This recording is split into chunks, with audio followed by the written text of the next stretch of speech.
All right, so these this is the continuation of the colligative properties which we were discussing in the previous video. Colligative properties are those properties which are dependent on uh, quantity rather than quality. So we have to study four colligative properties, of which we were done with two. One is vapor pressure. So what happens when you're adding solute, non-volatile solute to a liquid? It forms a surface. Some of the solute particles will occupy the surface, because of which the vapors cannot go out very easily, escape very easily. So the vapor pressure lowers. That's what we understood. And because the vapor pressure lowers, boiling point increases, because when you say it's not able to vaporize. That means to vaporize you have to give more heat. That's why boiling point increases. So we studied them as reduction in the relative reduction in the vapor pressure of a solvent and elevation of boiling point of a solvent. The next point is depression of freezing point. Boiling point increases if you are adding solute, whereas freezing point reduces. All right, and what is this freezing point? The whatever you have studied in your lower grades, it is that temperature at which liquid changes into solid, correct? By removing heat. Like what happens if you keep water in your freezer? It changes into ice. That's the freezing point of water, 0 degrees centigrade, correct? So let us also understand Fp in another way. Just like we have understood, boiling point is that temperature at which the vapor pressure is equal to the atmospheric pressure. That's what we understood. Basically, there is no surface, is what we understood. Correct? So, freezing point, how do we understand it in different way, which is relevant or suitable to whatever we are trying to achieve? So, it is the temperature at which the vapor pressure of a substance in the liquid phase is equal to vapor pressure of that substance in the solid phase. What is the meaning of that? Okay, I will tell you this. I'll just tell you a little bit. Okay, so you are having a beaker with water. Now, do not worry about adding solute. Okay, don't get confused. We are just trying to understand the meaning of freezing point here. So just water it is. All right. Now, water, slowly and slowly, what is happening to water? It is forming vapors, correct? There is evaporation which is happening at room temperature. Okay, now as and when you lower the temperature, let us say this was like at 25 degrees centigrade, now you are lowering it till you reach the freezing point for water, which is 0 degree. As and when you are lowering the temperature, what is going to happen? The substance will now it will not have more energy, because you are removing heat from the system. Lowering the temperature is removal of heat. And how did these vapor molecules formed? They formed when they were more energetic and they could escape as vapor. So naturally, what will happen? As and when you lower the temperature, the number of particles escaping as vapor will become lesser and lesser. And at a stage comes when that will be equal to the number of vapor particles which are in the solid state, when the substance was in the solid state. So there achieves a point when it starts solidification, and that itself is what we call as the freezing point. At that freezing point, whatever is the vapor pressure of the substance in the liquid state, because at that temperature there is a coexistence, correct? So the vapor pressure of the substance in the liquid state, partially there is water and it has started transformation into ice in the case of water. So at the freezing point, the vapor pressure of the substance with whatever liquid phase is there will be equal to the vapor pressure of the substance in the solid phase. So because they have lost energy and finally reached a stage where their vapor pressure is equal to the vapor pressure in the solid state. Okay, so this is what you need to understand. Now let us try, also we will understand there is, just like we had TB naught, here you have TF naught, which is vapor, this is not vapor pressure, freezing point of pure solvent before adding that solute to it. Okay, now let us try to understand the graph here. So this is vapor pressure versus temperature. Okay, now if I talk about solvent before adding solute to it, this is pure solvent. Okay, so you can see the graph is something like this. What is it telling you? As the temperature reduces, vapor pressure also reduces, and we have studied this, right? If you are lowering the temperature, the vapor pressure is also reducing, because only when the temperature is increased, they will easily try to vaporize. We know this already, correct? So this is the graph here, and let us say at one point it is changing into a liquid. So that is nothing but TF naught, correct? This is the freezing point. Somewhere on this graph, so you are reducing the temperature and the vapor pressure is slowly reducing. At one point it changes into solid. That's the freezing point. So this is the freezing point in the graph. Now let us talk about solution. What happens when you are adding a solute to it? We have a solution here. You are adding a solute to it. Correct? Now what will happen is this will also have a term, and it will be always below this. Why? Because when you add solution, the vapor pressure is lesser. When you add a solvent, there is depression in the freezing point. Vapor pressure also will be lesser. We already know that when you add a solute, vapor pressure is lesser. So the graph, the curve for the solution will be below it. That means at the same temperature, for example, this will have a higher vapor pressure. That's what it means, correct? So now a point comes wherein, at some point, this point is what we call as TF, which is nothing but the freezing point of the mixture. So let us say this solution is coming. At this point it will not change into, see, at this temperature only the solvent will be changing into a solid. It will start freezing. Because you are adding a solute to it, now there is depression in the freezing point. So at this temperature it will not solidify. The depression point is still more lower. Instead of 0, it is some minus 2 degree or 3 degree. So it is lowered, and at some lower temperature you will have the freezing point of the solution. That is when you are adding a solute. Okay, and this is what we call as delta F, delta TF. TF naught is higher in this case because there is a depression here. Correct? So this is the graph for it. Now if you see this, if you just coincide this and this graph here, this is basically telling you that overlapping region wherein the vapor pressure, it is coinciding. Do you see that? The vapor pressure of the solvent and solute is coinciding here. That's what is the meaning of freezing point, right? So that's what it is. Okay. Now let us try to get an expression for this. At TF naught, it freezes, vapor pressure decreases. So you know that in this case TF naught will be greater than TF, because when you add a solute it reduces. What will be your delta TF? Delta TF is whichever is greater minus whichever is smaller. Or in other words, delta TF is proportional to M, molality again, and delta TF is very similar to your boiling point, Kf into M. What is this Kf? Please remember these names. It is called the freezing point depression constant. Freezing point depression constant. And it has got other names. Molal depression constant. Molal depression constant. And cryoscopic constant. Now, the reason why I am asking you to remember this is sometimes they'll ask you find the cryoscopic point or something like that. Alright, so you should know that. That's the reason I'm asking you to please remember all these names. Okay, so now if you want an expression for M will be delta TF by KF in case this is required. Otherwise, this is all you need to remember here for numericals. And M will be equal to, what is M here? M is nothing but the molality, which is the mass of the substance divided by its molar mass into 1000 divided by mass of the solvent. You know this. So what will be your delta TF finally?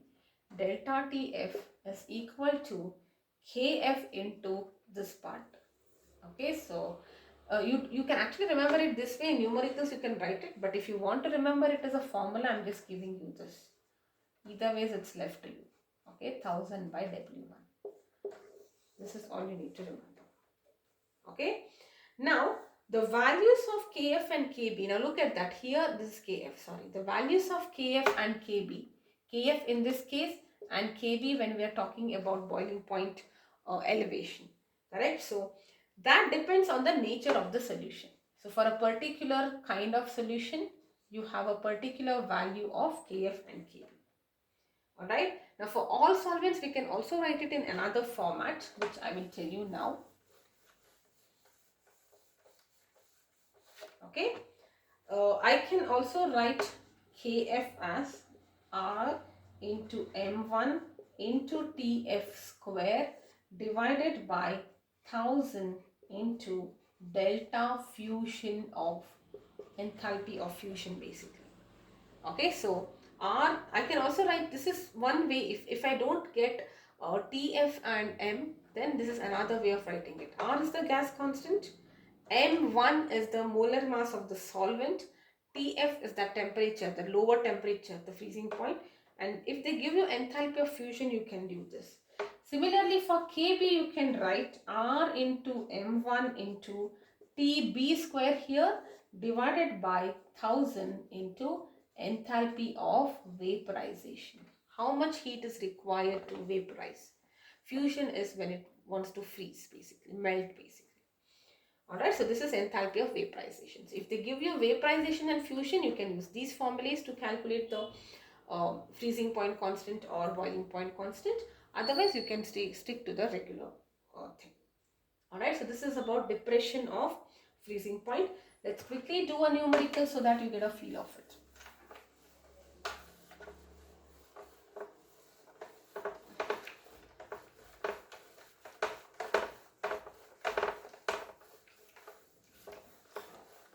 Okay.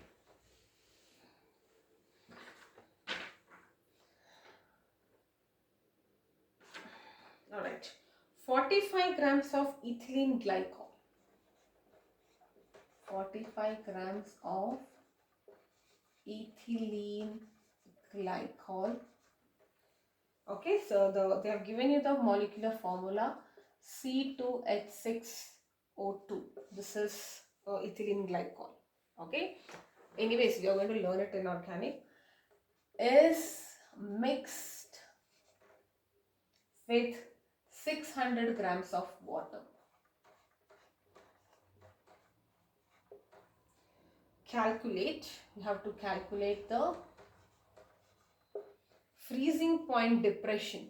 Okay, freezing point depression, freezing point depression. That means what is the relative freezing? Delta is what you are supposed to calculate. Freezing point of the solution, Fp of the solution. And then Kf is given to you. Kf is 1.86 Kelvin per kg per mole. Alright.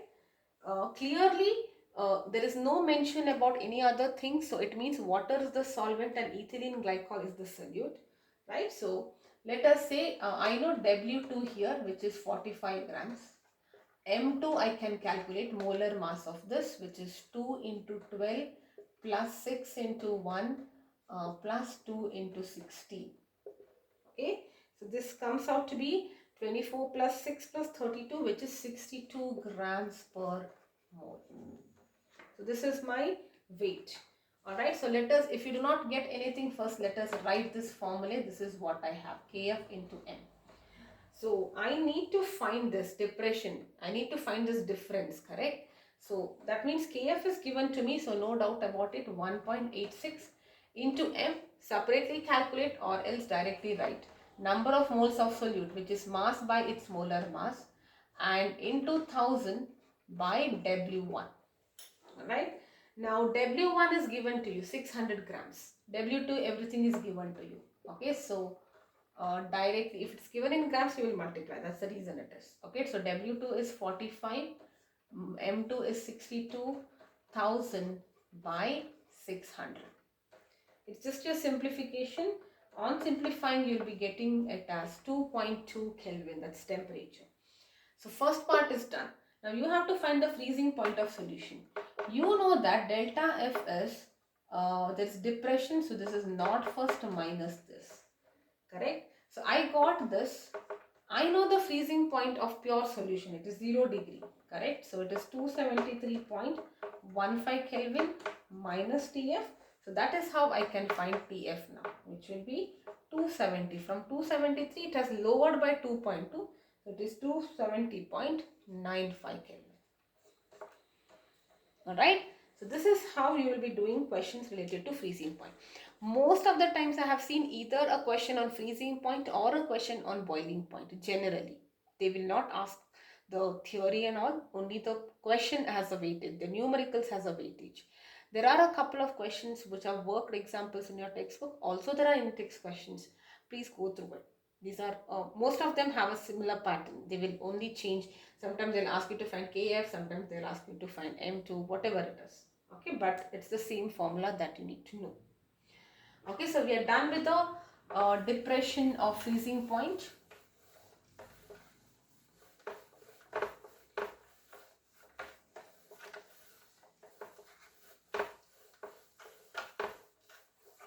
Okay, so let us now understand the fourth colligative property, which is osmosis. Alright, so what is this osmosis? See, you know diffusion and osmosis you've already studied. It is basically, I can understand it as diffusion of water.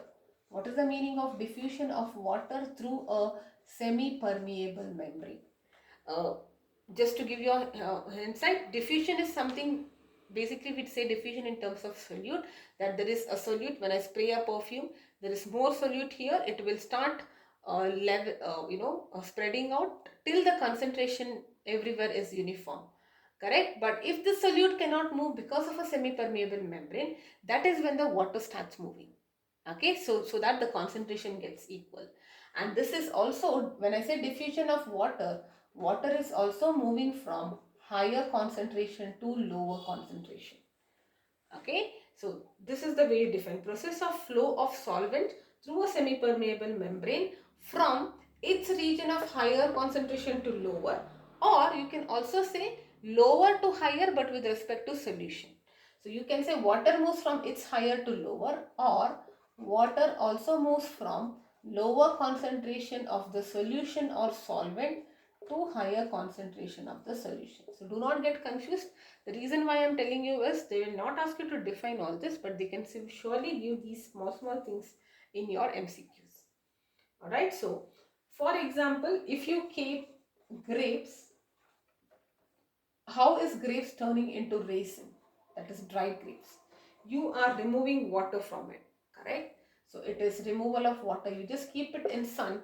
The water within the grape is more as compared to outside. So the water goes out. And this is what we, if you consider grape to be the system, we call this as X osmosis. What is X?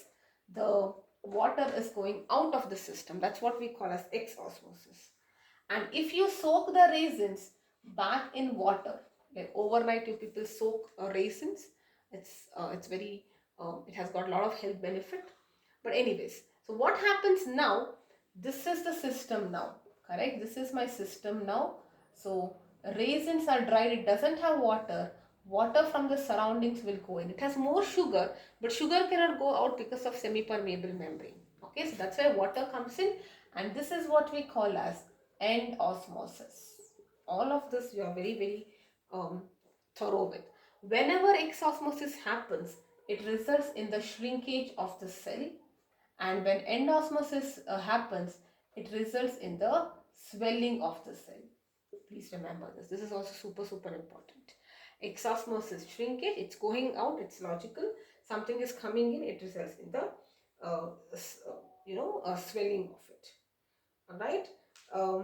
Now examples for semi-permeable membrane, also they can ask you eggshells, your potatoes, they are like small pores on the sieve you can visualize. Alright, so eggshell is a very good example for semi-permeable membrane. Semi means it allows smaller particles to go, but larger particles, of course, they cannot go. Alright, now let us try there are more examples for osmosis, like raw mangoes when you pickle it in brine, they kind of shrivel, correct? Because water is going out of it, they kind of shrivel, we say. That's how you pickle things, correct? Or if you have wilted flowers, they kind of revive in water. The flowers which were like, because of excess sun, osmosis, it would have happened, they would have wilted, and if you put it in water, they will revive. Raisins well in water, I have already mentioned. Blood cells will collapse in saline water. If you put blood cells in highly concentrated salt water, it will collapse because of X-osmosis. And I just want you to remember this thing, that 0.9% of NaCl is what is the concentration of blood cells. How do you know concentration wise what is the equivalent concentration of blood cells in terms of any solution? So it is 0.9 sodium chloride. This is something that probably you should remember for your exam perspective. Alright, so and they ask you questions like this. So they will say, what if you keep that blood cells in a solution which is 10% NaCl, and you put your blood cells, these are your blood cells, what will happen to them? See, blood cell is equivalent to 0.9. So 10% NaCl is a very strong solution. That means it's highly concentrated, right? That means there is more solute. But solute cannot go in. So the water from the blood will come out, and that's why it will result in the shrinkage. There is X-osmosis. Okay, and the same blood cells, if you put it in a solution like 0.7% NaCl, this is a very diluted solution, right?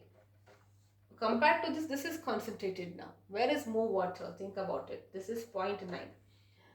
There is more solute here, there is less solute here. That means it is diluted, right? So water will enter in to equalize, and this will result in the swelling.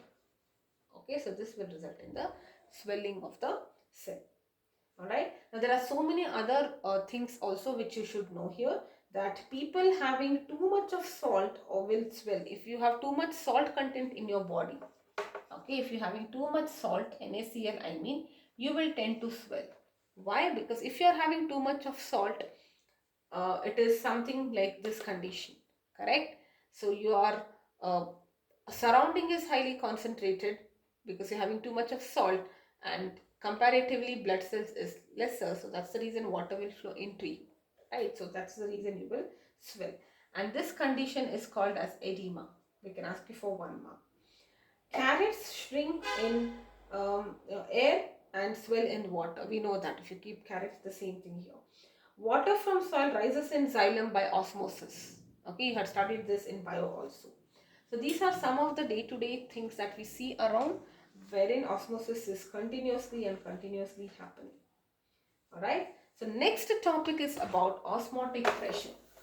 Now this is something that I'm not sure whether you're aware, but nevertheless we are going to learn it in detail, osmotic pressure and reverse osmosis. Okay, so osmotic pressure, super important concept. Even in your bio you might have come across this. Yes, so osmotic pressure is that pressure which just stops the flow of solvent, that just stops the flow of solvent across semi-permeable membrane. I'll give you a beautiful example. Imagine there is a door in your house and you are inside. Okay, now your friend wants to come in freely. There is a person who is coming and he's ready to come in. Now, if you do not want to come in, his coming in is something natural. You know, always he wants to come in. He's always welcome. But one day you don't want him to come in. What is the thing you need to do for something natural to be stopped?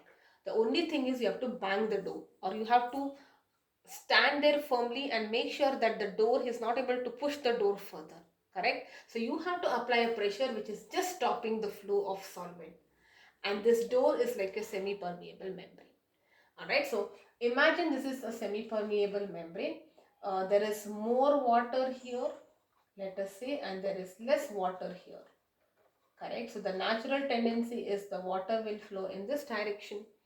Now, if you do not want this to happen, you have to exert a pressure on this side, so that you are making that water go away. So that pressure which is required just to stop the flow of solvent across a semi-permeable membrane is what we call as osmotic pressure. Alright, now typically what is done here is, this is a setup.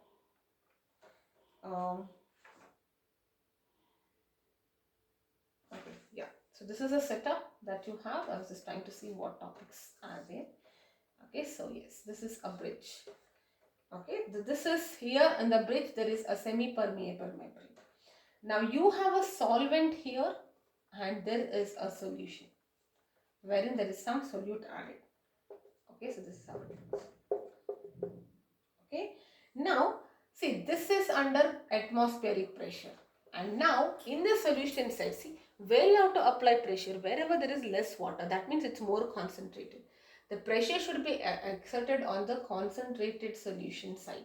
Okay, so here also it is P atmosphere plus you are applying a pressure. Okay, so what is this kind? I will tell you. You are applying a pressure. Now you are applying a pressure till the solvent starts moving into the solution. The naturally solvent will start going here because there is no water. If you apply a pressure here, the flow of solvent will stop. Correct? So you will apply a pressure. If you do not apply anything and leave it, water will start flowing from the solvent to the solution. Water will have a natural tendency to flow here because there is more concentration of water here as compared to the other side. But if you apply a pressure on this side such that it just stops, you will have to keep applying pressure. And for dilute solutions, what can we write? This is equal to CRT. Alright. So this is the pressure that you are putting, that is equal to CRT, where C is what we call as the molarity, T is the temperature, current temperature under this setup, and R is your gas constant. Okay, so what is C? C is molarity, number of moles of solute by its volume of the solution in liters. Please remember, all this while in reduction of vapor pressure, elevation of boiling point, depression in freezing point, we always spoke in terms of molality. In the osmotic pressure, we are talking in terms of molarity. Alright, now if you just cross multiply, you will get pi V is N2RT, and what is N2? W2 by M2 into RT. Okay, so what will be your M2? M2 will be equal to W2 RT by pi into V. Now this is used to determine the molar mass of proteins and polymers. Where are you using this? I don't know what kind of protein it is. I'm experimenting it. So I will have this setup. Find the value of M2. I will be knowing what pressure. I will be knowing weight because I can take it. I just have to know the temperature and volume. I can easily calculate M2. Once I know M2, I can look into the table of the standard table which talks about the compounds along with their molecular masses, all molar masses, and then I will be able to identify the compound. Alright. So if you compare all the other techniques of colligative properties, elevation in boiling point, depression in freezing point, this OP measurement has some advantage. What is that? First one, this is the only place where molarity is used, and it is convenient because I told you most of the time solvent is water and water is a liquid. Volume is much convenient to be measured than mass, correct? And here OP is measured at room temperature. Look at it, elevation in boiling point, you have to heat it. Here it is measured in room temperature, it's much more convenient, correct? And also biomolecules are not stable at high temperatures, correct? Because what happens if you, let me say I don't want to look into osmotic pressure, I will just stick to my boiling point or the freezing point. It's okay even if I heat it, I just want to stick to it. There is another problem there. If at very high temperatures or very low temperatures, the biomolecules like proteins and all that, you will study about biomolecules again in chemistry, but they are unstable. Okay, so that's the reason OP is the best method. Alright, now we will just do conditions of OP today. I'll just do conditions of OP today in this video. I'll be continuing with osmosis, that is reverse osmosis and numericals, followed by abnormal molar mass, and that should be the last topic in this chapter. Alright, so I'll just do the conditions for osmosis.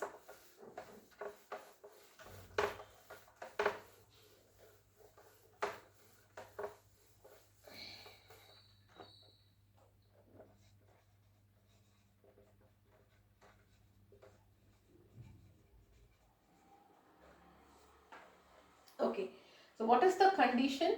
There should be a difference in the concentration in the two solutions. And depending on the kind of solution it is in, we have three kinds, correct? Isotonic. What is isotonic?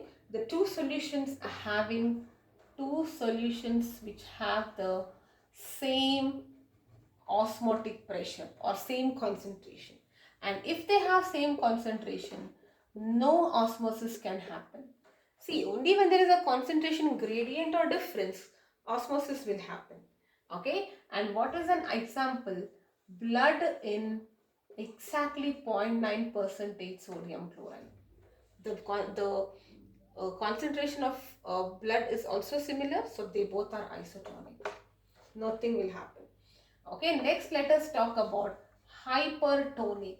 Hyper is more. That means the solution in which you are putting is really concentrated. Let me say you are making 20% NaCl. Very, very strong solution. Correct?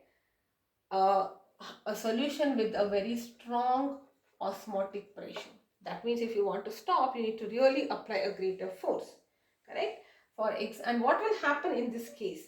There will always be a shrinkage. Why? Because it is highly concentrated solution. Imagine you have blood and this is 20% NaCl and you have blood which is 0.9%, correct? This is highly concentrated. It cannot go. Water will come out. It results in the shrinkage. Okay. And what kind of osmosis? It is X osmosis here. Okay. And the last is hypotonic. Hypotonic is where the solution, like for example, it is 0.25% NaCl. It has a very low osmotic pressure, and what happens if this itself is very, this is 0.25% and the blood cell it is 0.9. Where is the solute more? Solute is more here. But solute cannot go out, semi-permeable, so water will come in. So this is end osmosis and it will result in swelling. Alright, so two more topics related to osmosis, one topic and one numerical rather, reverse osmosis and numericals, and then we will talk about the abnormal molar masses and numericals based on that. Yes, alright.